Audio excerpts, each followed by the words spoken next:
Olá, tudo bem com você? No vídeo de hoje vamos tratar das lições de terça, quarta e quinta, os três em um só vídeo. Quem não assistiu às lições de sábado, domingo e segunda, elas estão no canal. Eu quero agradecer àqueles que se inscreveram no canal e quem não se inscreveu, se inscreva. Deixe o seu gostei ou não gostei, ative o sininho e, se puder, faça um comentário. É relevante para o canal. Você está vendo essa pilha de livros aqui do Grande Conflito? Esses livros são para os inscritos do canal. Alguns já receberam. Se você mora em Bombinhas, você pode passar na minha casa e receber o seu livro. Eu lhe darei com o maior prazer. Veja bem, esse livro deve ser lido acompanhado com a Bíblia. Nele contém o passado, o presente e o futuro. Bem, sem mais delongas, vamos para a lição de hoje, de terça-feira? Lição 2. O tempo de decisão da Escola Sabatina de terça-feira. O juízo celestial. Vamos à pergunta número 4. Leia Apocalipse, capítulo 14, versículo 14. E Atos, capítulo 1, versículos de 1 a 11. Qual é a semelhança entre esses dois capítulos? É o texto mais importante do Novo Testamento sobre a ascensão gloriosa de Jesus. Vamos ver o que o texto nos diz. Dito estas palavras aos discípulos, Jesus foi elevado às alturas à vista deles e uma nuvem o encobriu de seus olhos. Enquanto os discípulos estavam olhando para o céu, à medida que Jesus subia, dois varões, ou seja, dois anjos vestidos de branco, se colocaram ao lado deles e disseram: Varões galileus, por que estáis olhando para as alturas? Esse Jesus que entre vós foi assunto ao céu, virá do mesmo modo como o viste subir. De acordo com esse texto, Jesus subiu aos céus de maneira visível e desapareceu quando estava bem alto e foi envolvido por uma grande nuvem. Na verdade, essa nuvem era um carro glorioso cheio de querubins. E o texto afirma ainda que Jesus voltará da mesma maneira que subiu aos céus. Em Apocalipse 14, 4, Jesus aparece sentado numa grande nuvem branca em sua carruagem, com poder e grande glória, com todos os seus anjos celestiais. E arrebatará todos os redimidos, os salvos em Cristo, os que dormem no pó da terra e os vivos, que serão transformados e levados para a nova Jerusalém celestial, diante de todas as nações. Jesus, em sua vinda, já tem a lista de todos os salvos que foram aprovados no juízo, e então os anjos os levarão ao encontro de Jesus nos ares. Jesus não pisará na terra, e então Jesus se sentará no seu trono da glória, e será a sua entronização. Veja bem, isso nos leva a reconhecer que o julgamento é de quem será levado e quem será deixado. E será antes da volta de Jesus. Esse julgamento é descrito em Daniel capítulo 7, versículos 9, 10, 13 e 14. Vamos ler esses versos. Continue olhando até que foram postos uns tronos, e o ancião de dias se assentou. Sua vestimenta era branca como a neve, e os cabelos da cabeça como a mais pura lã. O seu trono eram chamas de fogo, e suas rodas eram fogo ardente. Um rio de fogo manava e saía de diante dele. Milhares de milhares o serviam, e miríades de miríades estavam diante dele. Assentou-se o tribunal, e se abriram os livros. O texto nos diz que no sonho que Daniel teve, os tronos foram colocados, e o ancião de dias, que é o Pai, se assentou, e o trono era como chamas, e do meio do trono fluía um rio de fogo, e esse rio é o rio de água viva. Deus é tão forte que incide sobre as águas do rio e reflete aquela luz, dando a aparência de um rio de fogo. No tribunal, abriram seus livros. O texto fala da existência de livros no tribunal celestial.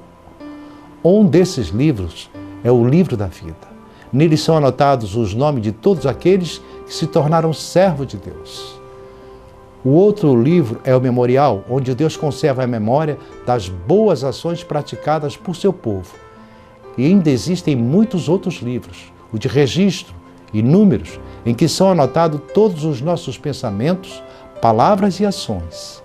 Em Daniel capítulo 7, versículo 13 e 14, nós lemos: Eu estava olhando nas minhas visões da noite, e eis que vinha com as nuvens do céu um como o Filho do Homem.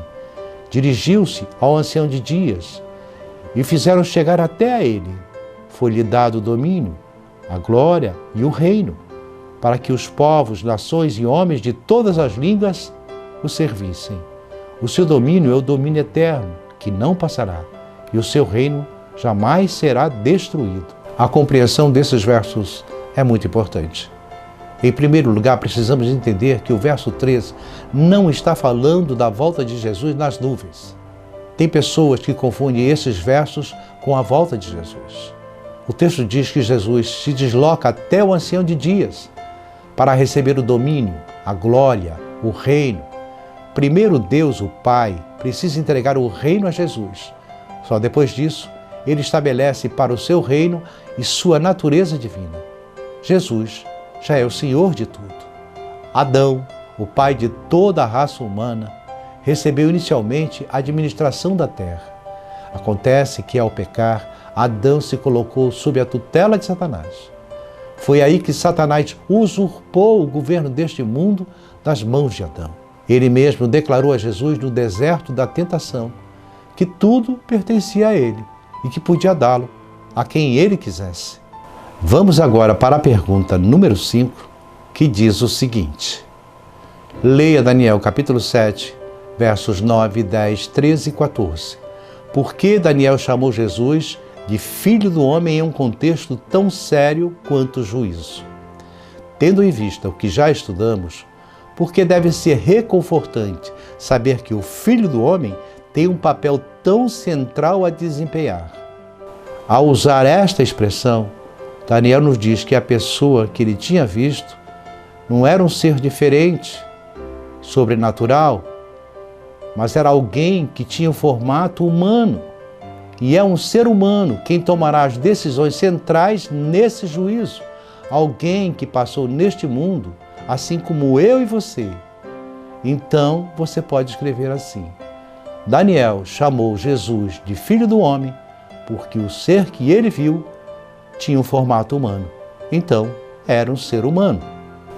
O juízo que acontece depois da volta de Jesus durante o milênio, que é o juízo dos ímpios, é outro julgamento que acontece após os 1000 anos.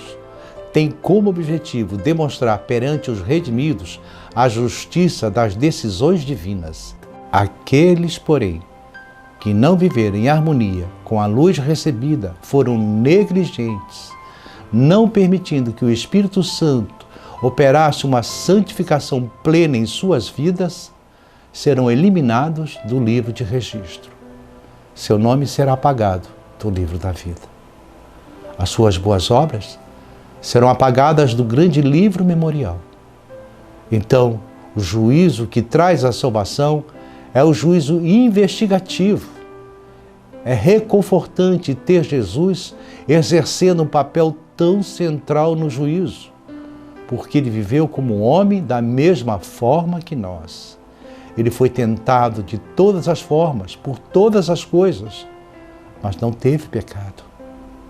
Por isso devemos ser imitadores de Cristo e sermos perfeitos. No tribunal de Deus, não é como no tribunal dos homens, onde impera a injustiça, a corrupção, a parcialidade, condenando os justos e absolvendo os grandes culpados mediante o suborno. Não é assim.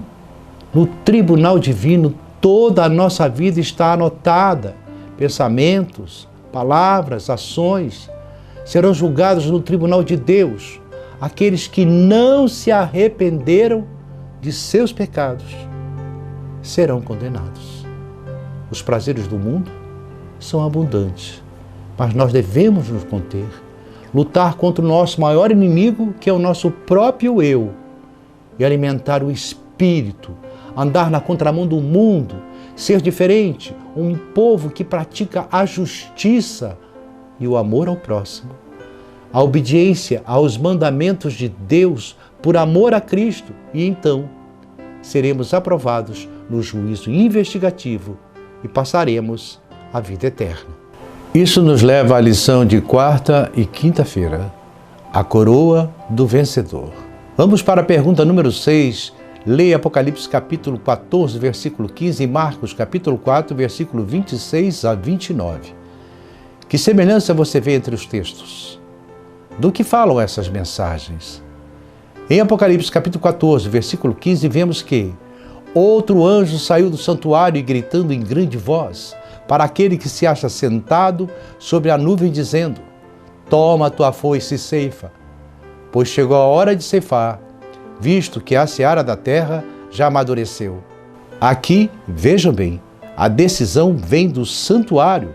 Observe bem, a decisão vem do santuário e o anjo comunica que seja feita a ceifa ou a colheita. E em seguida já dá a justificativa para isso, porque a seara da terra já amadureceu.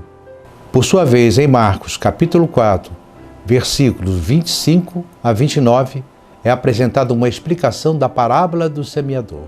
Disse ainda: o reino de Deus é assim como se um homem lançasse a semente à terra, depois dormisse e se levantasse, de noite e de dia, e a semente germinasse e crescesse, não sabendo como. A terra por si mesma frutifica. Primeiro a erva, depois espigam, e por fim o grão cheio na espiga. E quando o fruto já está maduro, logo se lhe mete a foice, porque é chegada a ceifa. Primeiro é o princípio da seara madura de acordo com o texto. Quando é que o anjo diz para o Filho do Homem que é hora de ceifar? O texto de Apocalipse não deixa dúvida nenhuma e diz claramente que quando a seara da terra já estiver madura. Isso nos ajuda a entender porque a segunda vinda de Cristo tem sido postergada além daquilo que imaginamos. É por falha da igreja, é por nossa culpa. A igreja não está dando o que Deus deseja. E antes da finalização da obra, Deus deseja desmentir Satanás pela última vez, pelo meio do seu povo. Mas Deus quer mostrar para todo o universo que até mesmo aqueles que pecaram, se envolvendo com o mal, desonrando o nome do Senhor muitas vezes, podem se arrepender de seus pecados e serem transformados pela graça de Cristo, ficando com Deus em suas mentes, guardando os seus mandamentos. Infelizmente, grande parte do povo de Deus tem sido negligente em manifestar o caráter de Cristo no seu viver diário. A seara ainda não amadureceu. Por isso o tempo de ceifar é postergado por Deus. Porém, Deus não está limitado ao tempo dos homens. É chegada a hora da decisão. A mensagem dos 3 anjos está sendo levada a toda a terra. Então, a ceifa será feita. Deus não está limitado ao tempo dos homens. Vamos ler esse texto, pois tem algo nele que tem sido muito mal compreendido a respeito do tema. O texto é da parábola de Jesus, página 33, e diz o seguinte: a germinação da semente representa o início da vida espiritual e o desenvolvimento da planta é um belo símbolo do crescimento cristão. Como ocorre na natureza, assim é na graça. Não pode haver vida sem crescimento. A planta deve crescer ou morrer. Com o seu crescimento, que é silencioso, imperceptível, mas constante. Assim é o desenvolvimento da vida cristã, que pode ser perfeito em cada fase de desenvolvimento. Contudo, haverá progresso contínuo. Se o propósito de Deus se cumprir em nós, a santificação é obra de toda uma vida. Multiplicando-se as oportunidades, nossa experiência se ampliará e nosso conhecimento crescerá. Ellen G. White afirma que a nossa vida pode ser perfeita em cada fase de desenvolvimento. E aí, frequentemente, é dado um exemplo de crescimento do ser humano, desde o estágio de bebê, passando por criança, adolescente, até chegar na fase adulta. Esse exemplo explica como um cristão pode ser perfeito e ainda assim estar em contínuo crescimento. A santificação é obra de toda uma vida. Muitos têm interpretado equivocadamente esse texto. Acham que esse texto está dizendo que a santificação é obra de toda uma vida, no sentido de que o abandono do pecado é obra de toda uma vida. Não, não é isso. Ela não está ensinando que o abandono do pecado deve ser feito aos poucos e que assim mesmo você se considera perfeito. Ellen G. White nunca disse isso. Mas tem pregadores que pregam isso para não causarem impacto nos cristãos, omitindo a verdadeira mensagem do arrependimento e conversão. Ellen White nunca diz que o abandono do pecado seja obra de uma vida toda, muito menos a Bíblia. Veja outro texto de Ellen G. White sobre o mesmo assunto que aparece no livro de Atos dos Apóstolos. A santificação não é obra de um momento, de uma hora, de um dia, mas da vida toda. Não se alcança com um feliz voo de sentimentos, mas é o resultado de morrer constantemente para o pecado e viver constantemente para Cristo. Não se pode corrigir os erros, nem apresentar reforma de caráter por meio de esforços débeis e intermitentes. Só podemos vencer por longos e perseverantes esforços, severa disciplina e rigoroso conflito. Não sei quão terrível será a nossa luta no dia seguinte. Enquanto reinar Satanás, teremos de subjugar o próprio eu e vencer os pecados que nos assaltam enquanto durar a vida. Não haverá ocasião de repouso, nenhum ponto que possamos atingir e dizer: alcancei tudo completamente. A santificação é o resultado de uma obediência que dura a vida toda. Ela está dizendo que a santificação não é obra de um momento, de um arrebatamento dos sentimentos. O que ela quer dizer com isso? Que a santificação não acontece de repente. Quando a pessoa ouve uma pregação tocante, um hino bonito, fica comovida, chora e se sente santificado. Não, não é isso. A santificação definitivamente não é assim. Ellen G. White está dizendo que a santificação é o resultado de morrer constantemente para o pecado e viver constantemente para Cristo.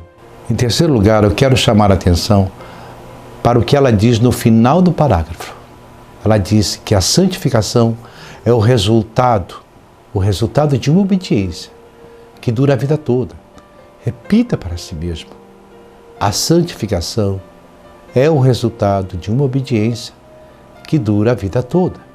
Não é o abandono dos pecados que dura a vida toda, mas é a própria obediência que se estende por toda a vida. Na verdadeira santificação, você vai abandonando os pecados aos poucos. Não, não é isso. Você tem que abandonar os pecados de uma vez só. Mas alguém pode dizer: meu irmão, mas se é assim, então não haverá progresso contínuo, como Ellen G. White afirma no texto das parábolas de Jesus, que aparece aqui. Haverá sim. Sabe por quê? Porque a quantidade de luz vai aumentando cada vez mais. Digamos que você aprende o Evangelho, aprende que não deve mais mentir, praticar imoralidade, tomar bebidas alcoólicas e que ainda deve devolver o dízimo. Digamos que isso seja tudo que você venha aprender a princípio e que você passe a praticar tudo isso de uma vez só. Então, se você está nessa condição, você será perfeito nesse estágio do seu desenvolvimento. Agora, digamos que mês depois você aprenda que também precisa guardar o sábado e você passa imediatamente a observá-lo. Seu conhecimento aumentou e você correspondeu ao aumento de luz e você continuará perfeito. Mas alguém ainda poderá dizer: mas irmão, as coisas não são tão simples assim. A vida religiosa não se resume a essas e outras práticas. Como as relações interpessoais são muito complicadas. Por vezes perdemos a paciência quando alguém da nossa família ou do trabalho nos prejudica. Acabamos discutindo, sendo rudes, e assim acabamos pecando. Eu entendo, realmente entendo, mas entenda que quando isso acontece, não é obra da santificação, é a interrupção, ainda que momentânea. Quando você cede à tentação e mente para se defender de uma situação difícil, ou entra em discussão violenta com a família ou um colega de trabalho, e ainda acaba falando mal do seu irmão pelas costas. Esse é o momento de interrupção momentânea do processo de santificação. Nesse momento, não se aplica a declaração do espírito de profecia. Nesse momento, você decaiu da perfeição cristã. Mas não quer dizer que seu caso seja sem esperança. Não é isso. De maneira nenhuma. Você deve se arrepender, deve reconhecer seu pecado diante de Deus, deve se reconciliar com seu irmão, se for o caso, e seguir em frente. Mas o que Deus quer produzir é mais do que isso. É um caráter tão forte, tão bem desenvolvido, que você seja o tempo todo guiado pelo Espírito Santo. De modo que mesmo você estando suscetível ao pecado, pela graça de Deus, você naturalmente sempre escolherá não pecar. Como ensinava João Wesley, enquanto estivermos neste mundo, nunca estaremos livres da possibilidade de pecar, mas podemos perfeitamente não pecar por opção. Basta que o nosso caráter esteja fortalecido pela prática constante da verdade, tornando possível a operação poderosa do Espírito Santo em nossa vida. Para encerrar, vamos para a parte de quinta-feira. Cada semente produz a sua colheita. Vamos para a pergunta número 7. Leia Apocalipse capítulo 14, no verso 17 ao verso 20. O que significa a expressão grande lagar da ira de Deus? Bem, o lagar é o local em que as uvas são pisadas para extrair o suco da uva. Aqui o lagar é o símbolo do que ocorrerá com aqueles que rejeitarem a graça de Deus. Serão esmagados pela justiça divina nas 7 últimas pragas. Aqueles que rejeitarem a mensagem da salvação contida nas mensagens dos 3 anjos terão que sofrer a ira divina no lagar da cólera de Deus. Mas Deus não quer que esse seja o nosso final. Por isso Ele espera que não sejamos uvas e sermos lançados no lagar da sua ira, mas sim sermos grãos para sermos recolhidos para o seu celeiro espiritual. Meu querido irmão, nós somos muito preciosos aos olhos de Deus. Uma vez que Jesus Cristo já foi esmagado desde o horto do Getsêmani até a cruz do Calvário, não temos a necessidade de sofrer a ira divina.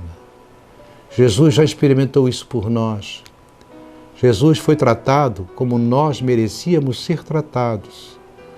Se Jesus foi capaz de apoiar tamanha dor por amor a nós, por que não damos a Ele a maior alegria de todas e podemos fazer parte do seu reino e entrar na cidade santa pelas portas? A maior alegria de Cristo é nos ver no seu reino, de braços abertos, feliz. Que este seja o seu desejo. Bem, no próximo vídeo eu vou juntar todas as lições em um só vídeo, para que possa ser revisto na sexta-feira, antes da escola sabatina no sábado. Até o próximo vídeo. Que o Senhor te abençoe.